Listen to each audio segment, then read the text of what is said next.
They mocked a blind black boy at school, but his voice silenced everyone. Sometimes the most unforgettable moments are born out of cruelty.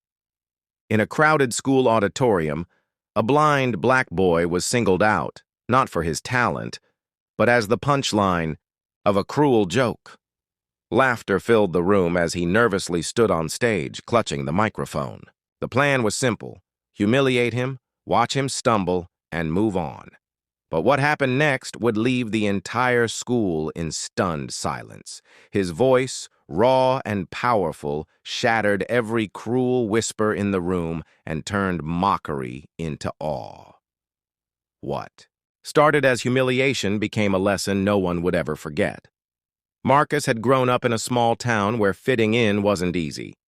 Born blind, he navigated life with a cane, his hands tracing the walls of hallways while his classmates hurried past. At school, his difference was often the first thing people noticed, and kids could be merciless. Whispered jokes, cruel pranks, and dismissive stares had become part of his daily routine. But Marcus carried a secret strength.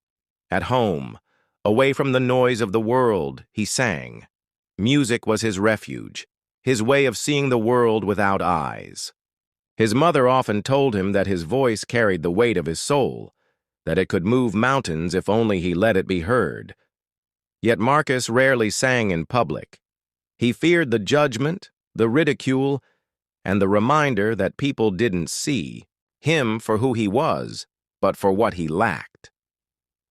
When the school announced its annual talent showcase, Marcus wanted desperately to join. He believed just for a moment that maybe his voice could bridge the gap between him and his classmates. But others had different ideas.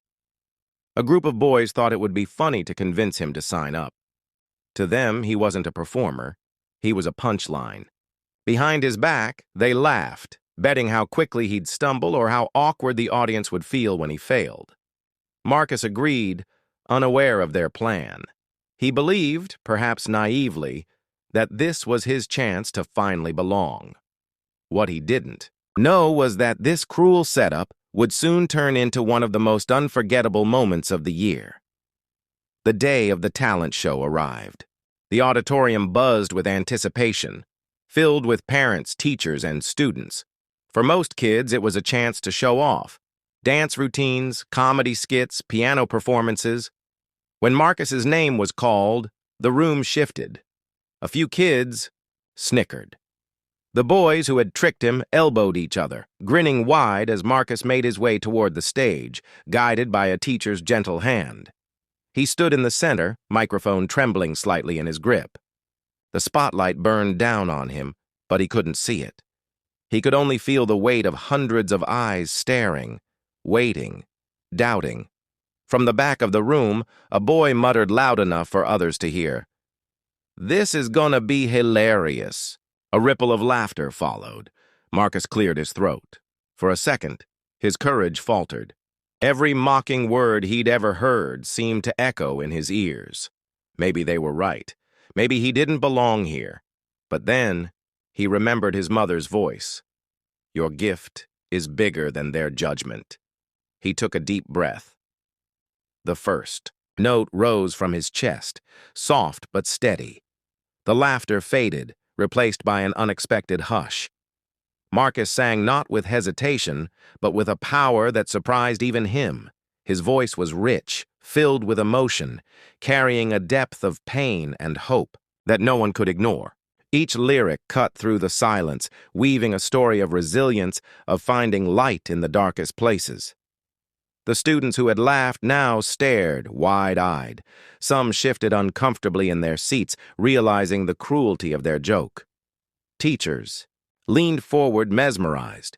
Parents glanced at one another, astonished at the raw talent before them. As Marcus's voice soared, the auditorium seemed to transform. No longer was he the blind boy they mocked. He was a storyteller, a singer, an artist commanding the room with every note.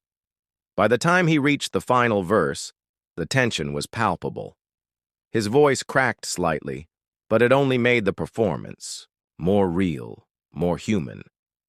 When the last note hung in the air, there was no laughter, no whispers, just silence.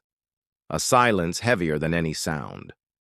And then, as if a dam had broken, the entire auditorium erupted into thunderous applause. Marcus stood frozen, gripping the microphone, unsure what had just happened. He had poured his heart into the song, but he didn't expect this reaction. The same students who once mocked him were now on their feet, clapping, cheering, some even wiping away tears. The boys who had tricked him shifted uncomfortably in the corner. Their plan had backfired spectacularly. The joke was no longer on Marcus. It was on them. They had tried to humiliate him, but instead, they had given him the stage he needed to reveal his gift. One teacher stepped forward, tears brimming in her eyes, and simply whispered into the mic, "That was extraordinary." The crowd roared louder. Marcus's chest swelled, not with pride alone, but with relief. For once, they weren't looking at his cane, his blindness, or his limitations. They were looking at him. This was the moment everything changed. The laughter that once haunted him had been drowned out by applause.